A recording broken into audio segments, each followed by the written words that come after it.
প্রায় 15 বছর ধরে আমার জাতীয় পার্টির সাথে পদচারণা, তুলনামূলক নবীন, তুলনামূলক কম অভিজ্ঞতা সম্পন্ন হওয়া সত্ত্বেও এই বিরল দায়িত্ব জাতীয় পার্টির চেয়ারম্যান আমাকে দিয়েছেন। আমি ওনার প্রতি কৃতজ্ঞ। আল্লাহ রাব্বুল আলামিনের কাছ থেকে আমি প্রার্থনা করি যেন উনি আমাকে এই দায়িত্ব পালন করার সক্ষমতা দেন। দেশের রাজনীতি একটি ক্রান্তিকাল চলছে, জাতীয় পার্টির মধ্যেও একটু দ্বন্দ্বময় অবস্থা ছিল, সেখান থেকে জাতীয় পার্টি একটি সঠিক দিশার দিকে যাচ্ছে। ঐক্যবদ্ধ জাতীয় পার্টি জিএম কাদেরের অধীনে আছে। আমরা মনে করি যে জাতীয় পার্টিকে সামনের দিকে এগিয়ে যেতে হবে, জাতীয় পার্টির পিছনে তাকানোর কোনো সুযোগ নেই। জাতীয় পার্টিতে যোগ দেওয়ার সময় আমি তো সুপ্রিম কোর্টের লয়ার তখন ছিলাম, ফুল টাইম প্র্যাকটিসিং লয়ার, এবং সুপ্রিম কোর্টের এনভায়রনমেন্টটা কখনোই জাতীয় পার্টির জন্য ফ্রেন্ডলি ছিল না, কনজিনিয়াল ছিল না।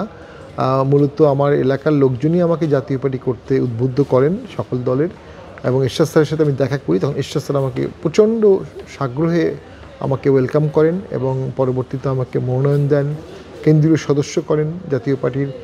পরবর্তীতে উনি উপদেষ্টা করেন, এমপি হওয়ার পরে আমাকে প্রেসিডিয়াম করেন। আমি জাতীয় পার্টির কনিষ্ঠতম উপদেষ্টা ছিলাম, কনিষ্ঠতম প্রেসিডিয়াম সদস্য ছিলাম, এবং যখন এমপি হয়েছিলাম প্রথম উপনির্বাচনে কনিষ্ঠতম সংসদ সদস্য ছিলাম জাতীয় পার্টির।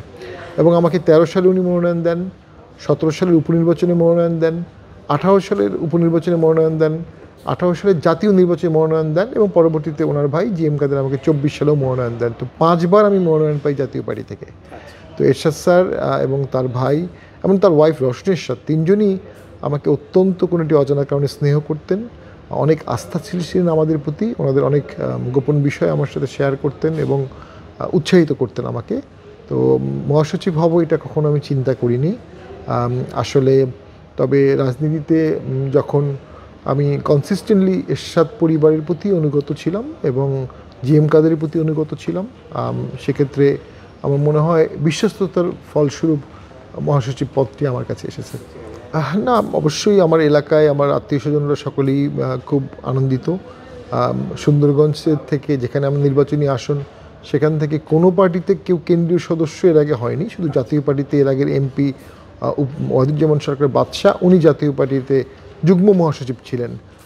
তো অবশ্যই রাজনৈতিকভাবে কেন্দ্রীয় রাজনীতিতে গাইবান্ধা সুন্দরগঞ্জ বেশ পিছিয়ে ছিল, তো সেখান থেকে যেহেতু একজন মহাসচিব হয়েছে, আমার মনে হয় গাইবান্ধাতেই এটি অত্যন্ত আনন্দের সুবাতাস বইয়ে দিচ্ছে। সুন্দরগঞ্জেও অনেক সকলে উৎফুল্ল, আমার আত্মীয় স্বজনরা উৎফুল্ল, সকলে নতুন করে স্বপ্ন দেখছে, নতুন করে স্বপ্ন আবর্তিত হচ্ছে। বান্ডেল থাকলে প্রতি সেনমানিতে টাকা বাঁচবে।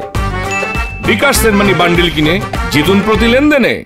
90 সালে যখন আন্দোলন হলো, ছাত্ররাই মূলত আন্দোলন করেছিল, এরশাদ স্যার রক্তপাতহীনভাবেই ক্ষমতা ছেড়ে দিলেন। যখন দেখলেন শক্তির প্রয়োগ ছাড়া আন্দোলন দমন করা যাচ্ছে না, উনি ক্ষমতা ছেড়ে দিলেন। উনি স্বেচ্ছায় জেলে গেলেন, যদিও ওনাকে কথা দেওয়া হয়েছিল যে ওনাকে জেলে নেওয়া হবে না, ফ্রি নির্বাচন করতে দেওয়া হবে। তবে ওনাকে স্বাভাবিকভাবেই ওই সময়ের থেকে ব্যাকফুট অবস্থান জাতীয় পার্টির কখনো ছিল না। সেখানেও জাতীয় পার্টি 35টি আসনে জয়লাভ করে, 70টি আসনে সেকেন্ড হাইয়েস্ট ভোট পায়। বর্তমানে জাতীয় পার্টি ব্যাকফুটে থাকার কোনো কারণ নেই, তবে মানুষের তীব্র রাগ ক্ষোভ ছিল আওয়ামী লীগের বিরুদ্ধে, এবং আওয়ামী লীগের সংসদে আমরা এমপি হিসাবে থাকার কারণে, ভোটে অংশগ্রহণ করার কারণে আওয়ামী লীগের রাগের কিয়দংশ আমাদের উপরেও আসছে। এই জন্য আমাদেরকে অনেক ক্ষেত্রে সংস্কার প্রস্তাব বা অন্য অনেক জায়গায় ডাকা হচ্ছে না। এটাতে আমরা দুঃখিত না, লজ্জিত না, বা আমাদের কোনো ক্ষোভ নেই। কিন্তু আমাদের অভিজ্ঞতাটা, যেটি রাজনীতিবিদরা শুধুমাত্র রাজনীতিবিদরাই অর্জন করে, যেটা বই পড়ে আসলে করা যায় না, সংসদে আমাদের অভিজ্ঞতা, ভোটের আমাদের অভিজ্ঞতা, দেশের রাজনীতি সার্বিক পরিস্থিতি নিয়ে আমরা যে অবদানটি জাতীয় পার্টির পক্ষ থেকে রাষ্ট্র গঠনে রাখতে পারতাম, সেই রাষ্ট্রে আমরা কন্ট্রিবিউশন করতে পারলাম না, রাষ্ট্রে একটু ক্ষতি হয়ে গেল, এটি আমাদেরকে ব্যথিত করেছে। তবে সরকার বা অন্যরা যতই জাতীয় পার্টিকে নির্যাতন করুক, অবহেলা করুক, অবজ্ঞা করুক, জাতীয় পার্টি এগিয়ে চলছে এবং জাতীয় পার্টির ভোট বাড়ছে, আমরা এটা অনুভব করি। আমার দৃঢ় বিশ্বাস সামনের নির্বাচনে জাতীয় পার্টি বেশ উল্লেখযোগ্য ডেভেলপমেন্ট করবে।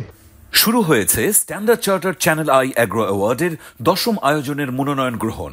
এবার নতুন ক্যাটাগরি বছরের সেরা ছাদ কৃষক সহ মোট 13টি ক্যাটাগরিতে পুরস্কার প্রদান করা হবে। মনোনয়ন গ্রহণ চলবে আগামী 15 জুলাই 2025 তারিখ পর্যন্ত। বিস্তারিত জানতে ভিজিট করুন www.agroaward.com এবং ফোন করুন 018737000556 এই নম্বরে।